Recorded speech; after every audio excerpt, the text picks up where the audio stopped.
Hi, everyone. Welcome to Coach Connect Live. I'm Eloïse Eonnet, a career coach and the director of coaching at the Muse and Fairygodboss. I am so thrilled to be joined today by Anne Kelly. Anne, hi. Hi, Eloise. How are you today? Well, doing well. Really looking forward to our conversation and diving in. Me too. Me too. This is a topic that is very close to my heart. So I appreciate being here today. Yeah, wonderful. And for those of you who don't know what Coach Connect is, it is the place that you can come to find a career coach to help you take that next step. And Anne is one of our wonderful coaches. So whether you need help figuring out what your next step looks like, building competencies within your current role, or succeeding every step of your way during a job transition, you can come find a coach just like Anne and book time with them to help you take those steps successfully. And every month, I'm joined by one of our wonderful coaches to talk about a subject that is going to be helpful to you. And today, we're diving into the subject of succeeding as a neurodivergent job seeker. We all know that the job market out there can be difficult, and it certainly is today for a variety of reasons. And everyone has their own unique circumstances as they come in. And so we all need unique and specific ways of succeeding. So we're going to be looking at that today. As we're having the conversation, by all means, please put your questions in the chat. We will be keeping time to answer those. So don't be shy, ask away, and we're going to keep as much time as possible to answer your questions live during this session. So, before we jump in, Anne, I'd love to give you the opportunity to introduce yourself. You are not new to this kind of event with the Muse and Fairygodboss. You are all over all the events that we do. Anne hosts some of our coaching. Ooh, let me say that again. Coaching office hours, mouthful, every other month. So where you can come and ask questions. She spoke at our Inspiration Summit a week or two ago. But for those who don't know you, Anne, would you introduce yourself as a coach and what you focus on? Absolutely. So I am a career coach and a leadership coach. It's really the same thing. My goal in my coaching is to help people find meaningful employment, to feel good about themselves as they're searching for employment. And then once you find it, to feel good about being there and knowing how to navigate around all the things that are going to happen whenever we get a group of people all trying to move in a same direction or different directions. So I help people with all of their career questions, from tactical things like how to put resumes together through how do I say this that I need to say and what might happen when I say it? Can we rehearse it? Mm. So that's kind of a snapshot of what it's like. Absolutely. So you can find Anne on the Muse and Fairygodboss on the coaching tab. So check her out there. You can always navigate your way to her profile for more information as well. So, Anne, Yes. so curious to hear all of your knowledge and the things that you think about and the advice that you have when you are working with a neurodivergent job seeker. Where might you start that conversation, and what's top of mind for you when you think about succeeding as a neurodivergent job seeker? So glad you asked. The first thing that I want to assure everybody who is searching as a neurodivergent job seeker and any job seeker is I need you to believe me that recruiters, hiring managers really want you to be successful during this job search process. And I know that's really hard when all of a sudden you get an automatic reply that you're rejected from a job that you just applied to. But trust me that the humans that are there really want you to be successful in this.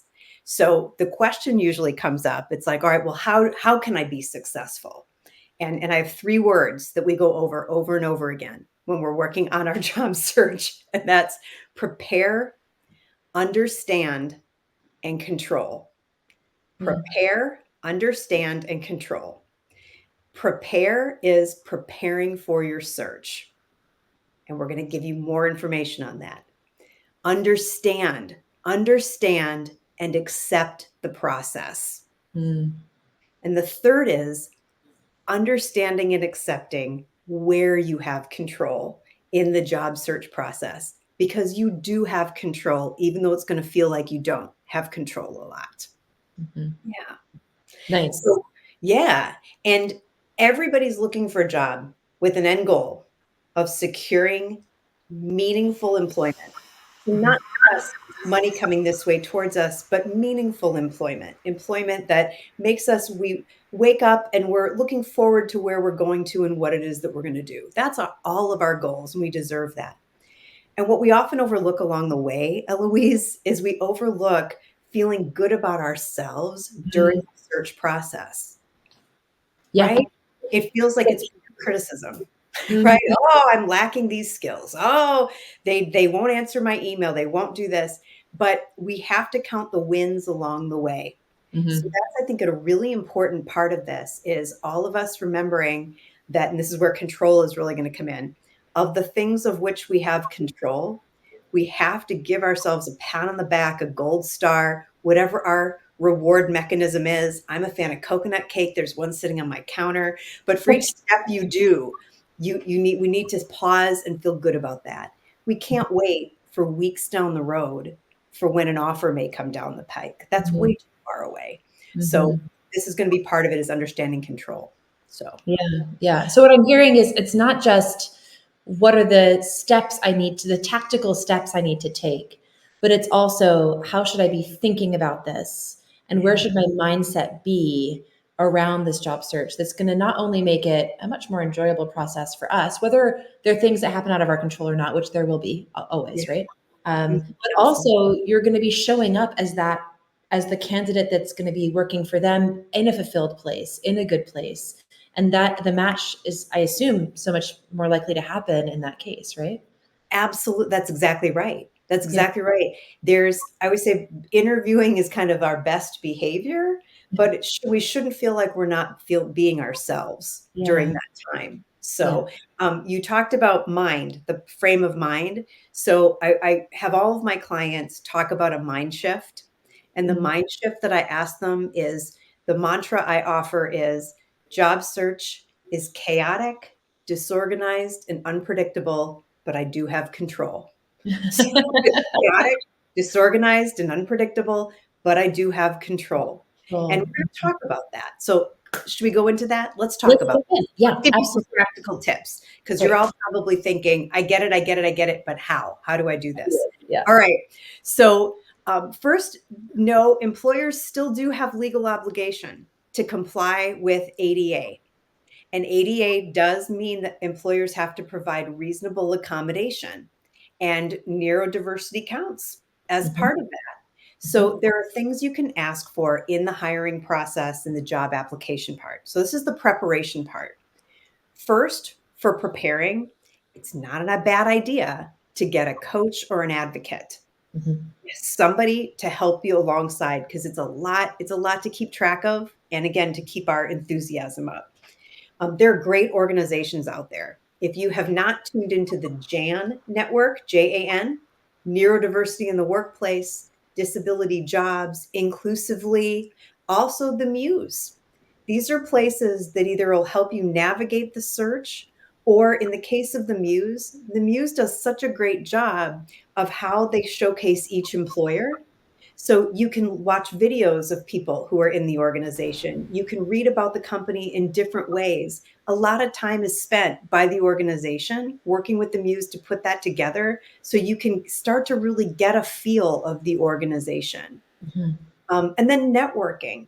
I know we hear that word and it's like, I don't want to do that. I don't want to do that. But if I said to you, would you like to talk to someone today that's doing the job that you're interested in having?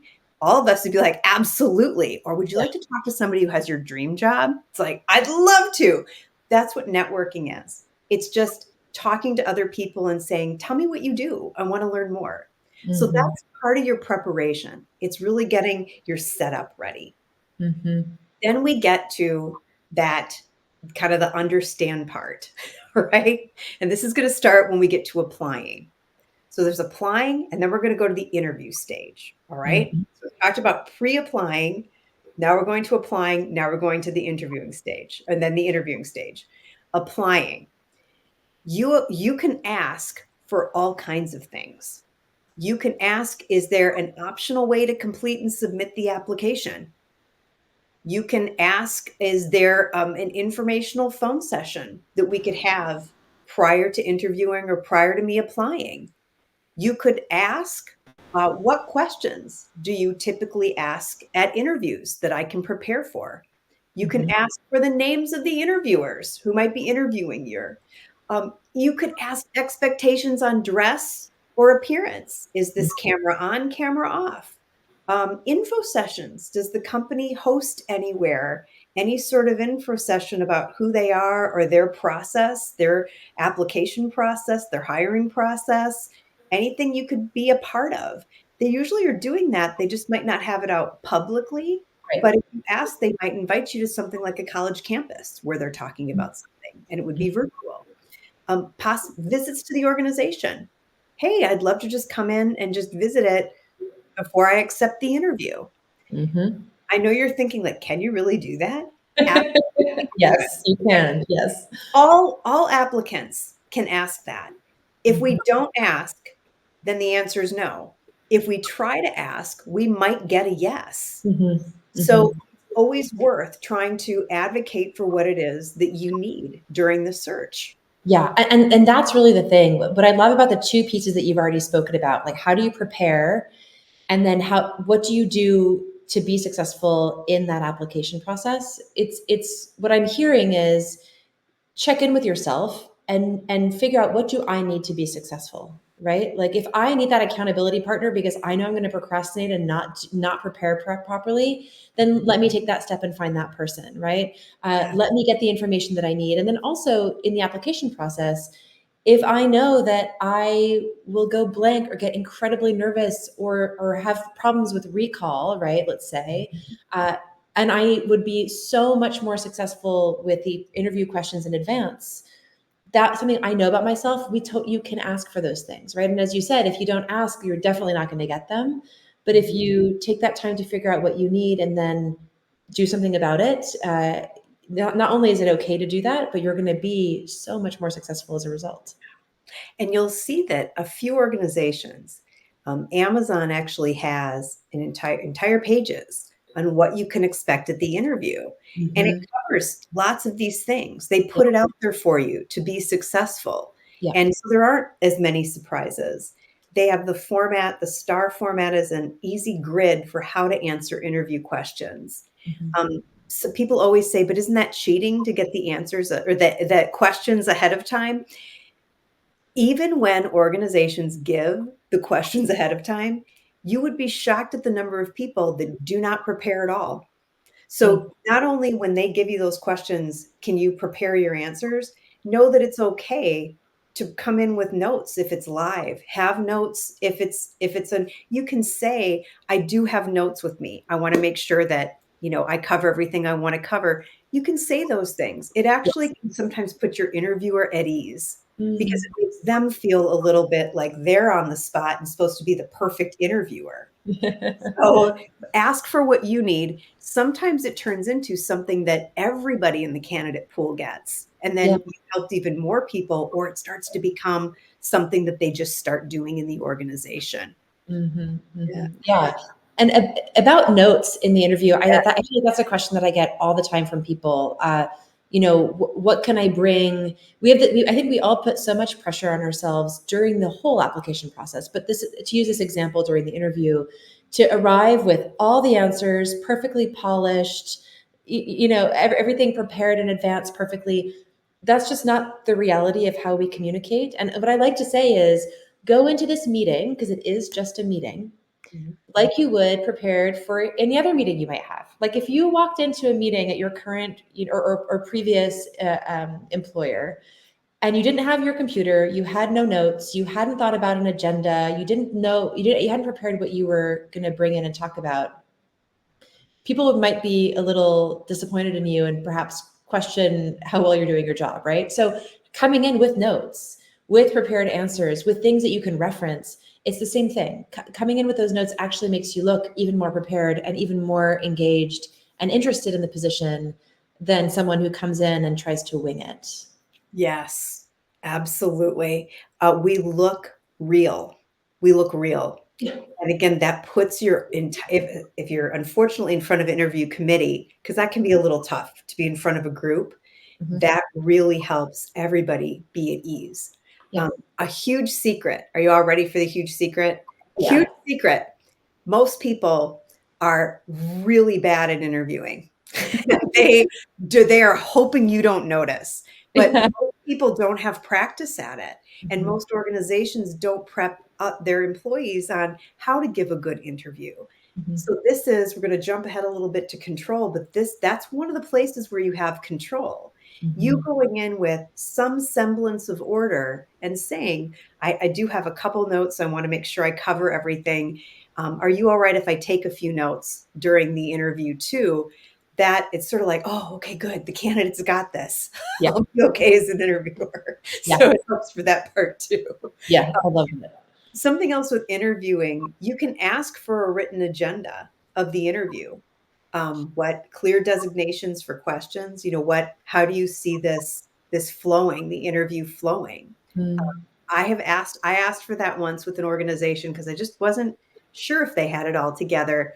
And I got back actually a really great document. And I learned then that they were just almost appearing like they did things haphazardly, but actually there was a ton of structure at that organization, which I Mm. really liked.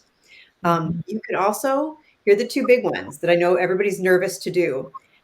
You can ask for is it possible to have fewer interviews? So Mm. we can't say, I'm only going to do fewer interviews, but we Yeah. can say, is it possible? Frame it as a question. Would it be possible for me not to have 5 rounds of interviews? And Mhm. then it may create a dialogue. Well, what would be better?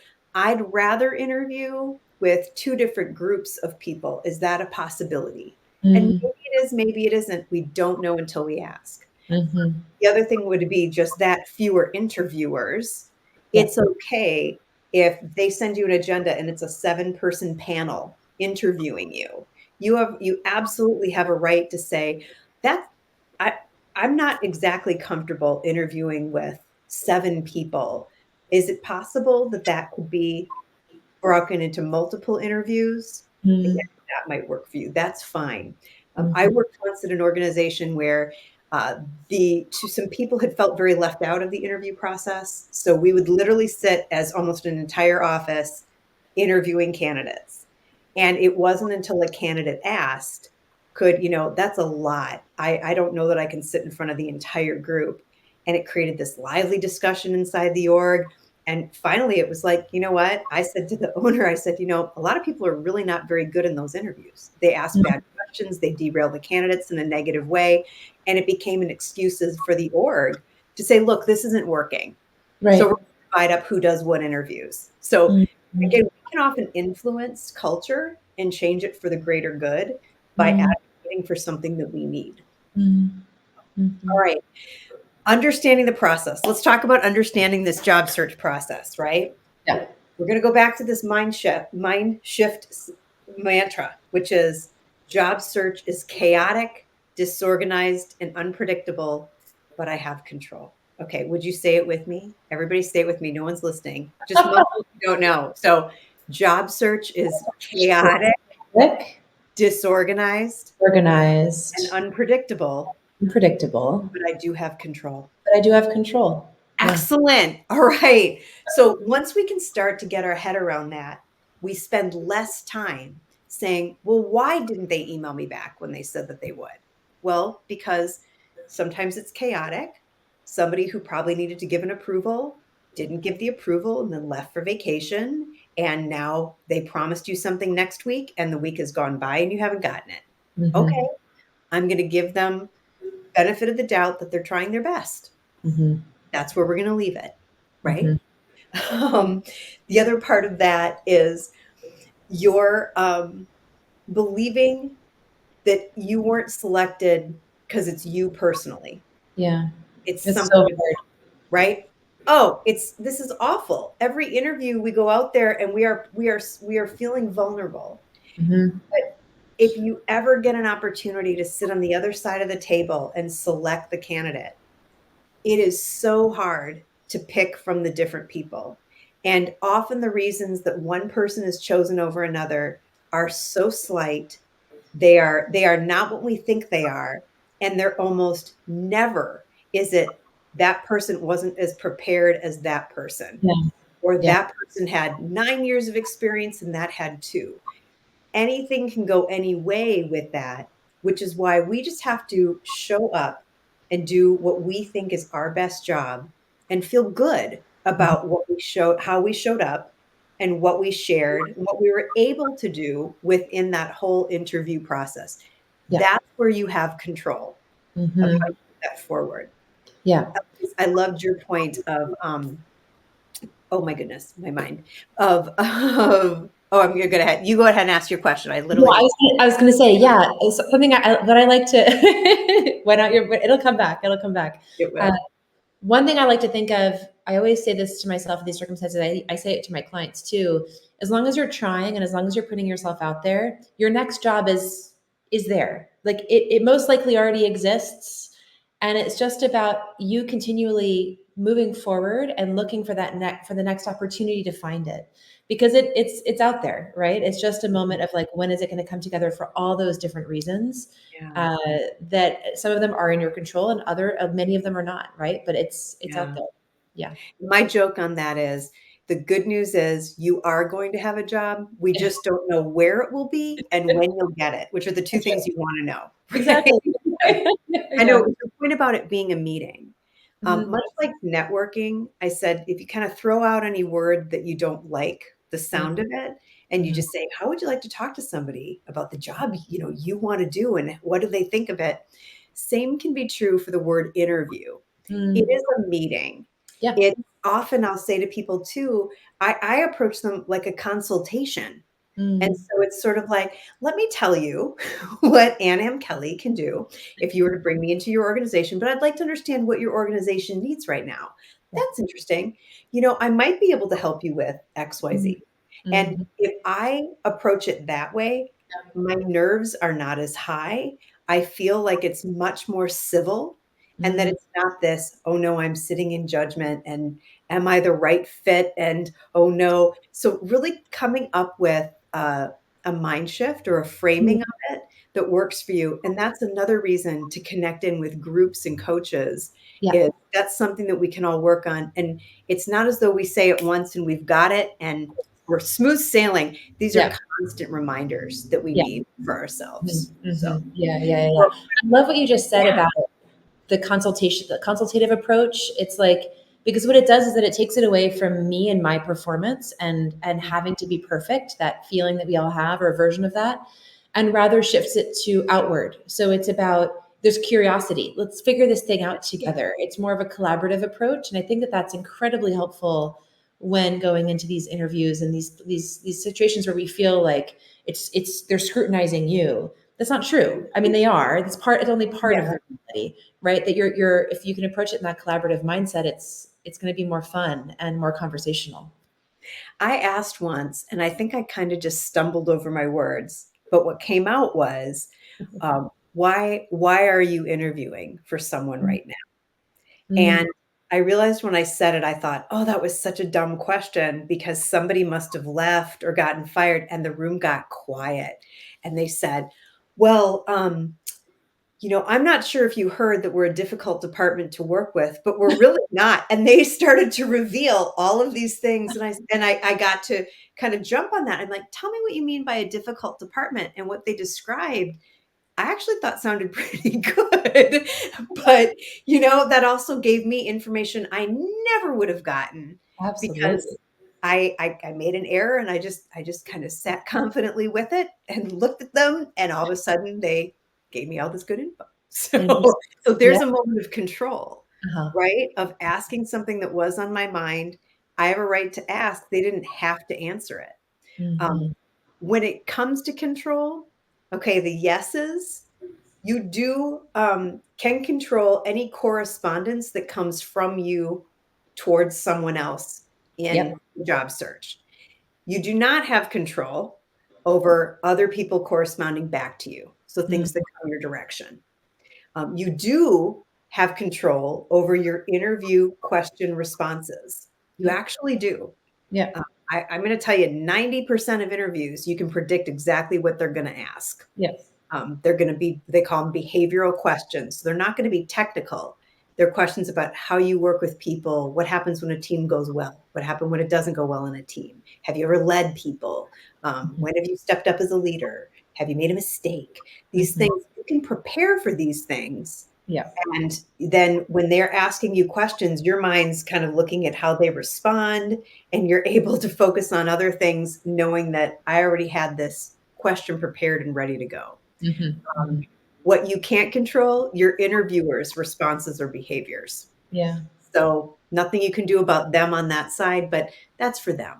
They can take care of themselves. So that's all. And as you said, right, that gives you information, right? If their reactions and how they're acting in that room will give you intel on what it'll be like to work with them, what kinds of questions they like and don't like answering, what they have trouble answering, or what topics they don't engage on or do engage on. That's all information for you to also make a decision, right? Going back to maybe that's about what you're about to say, but that's the first thing that comes to mind when you said that. Perfect. See, this is the great part about collaboration. Like if this was an interview, I'd be like, I want to work with her. And I get to. It's pretty cool. You get to already, Anne.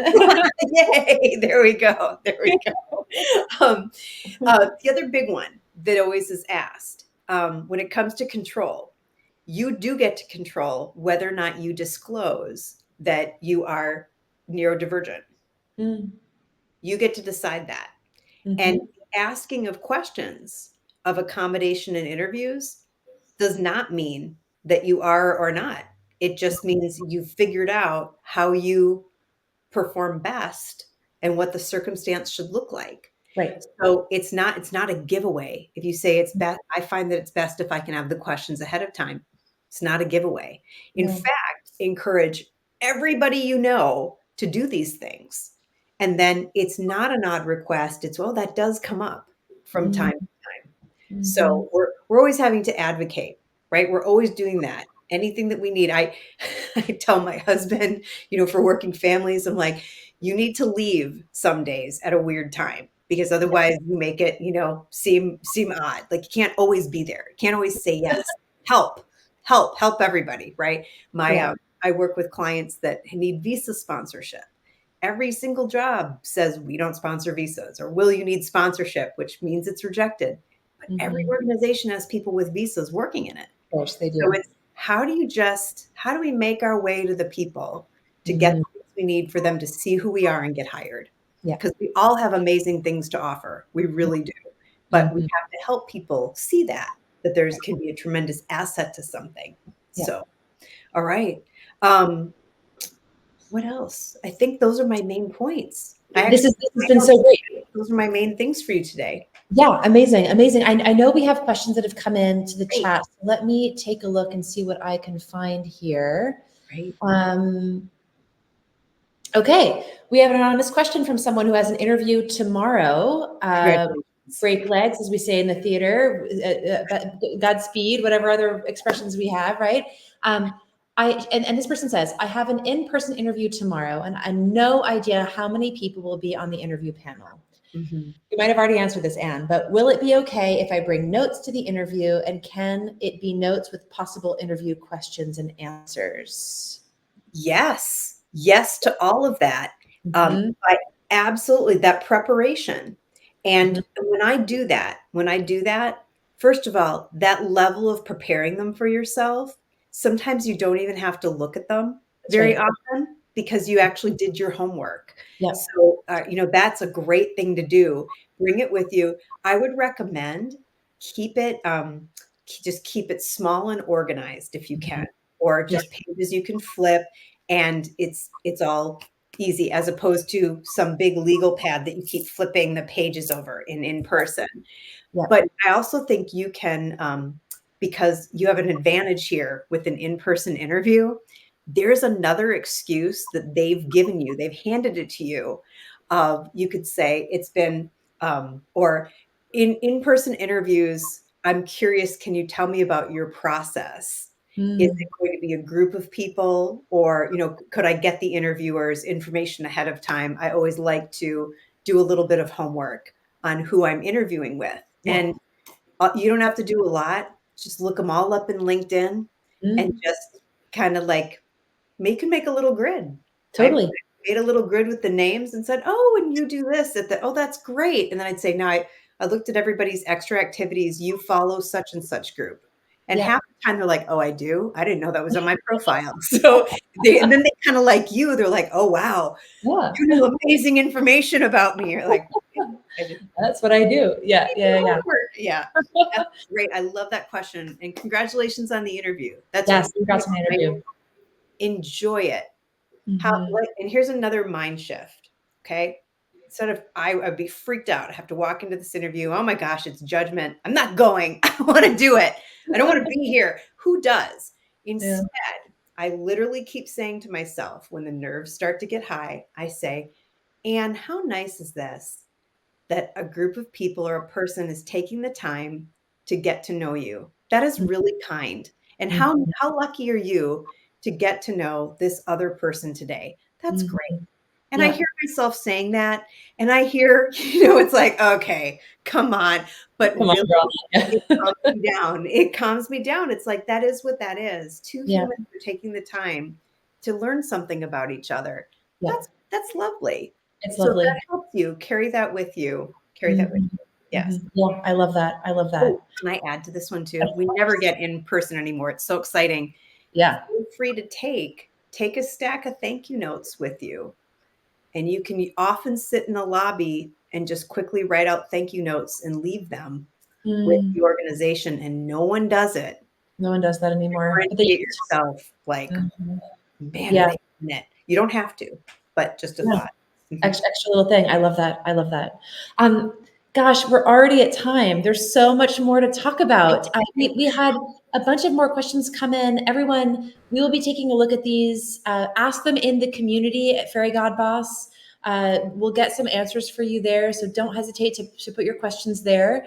Thank you for your questions, everyone. And this has been so informative for all sorts of job seekers out there about how to think about and prepare for and then put into practice all these wonderful things that you talked about. So thank you so much for your time and expertise. So welcome. You're so welcome. Thank you, Eloise. Thank you to Fairy God Boss for this great opportunity. Yes, of course. And again, everyone, you can find Anne on the Muse and Fairy God Boss on the coaching tab.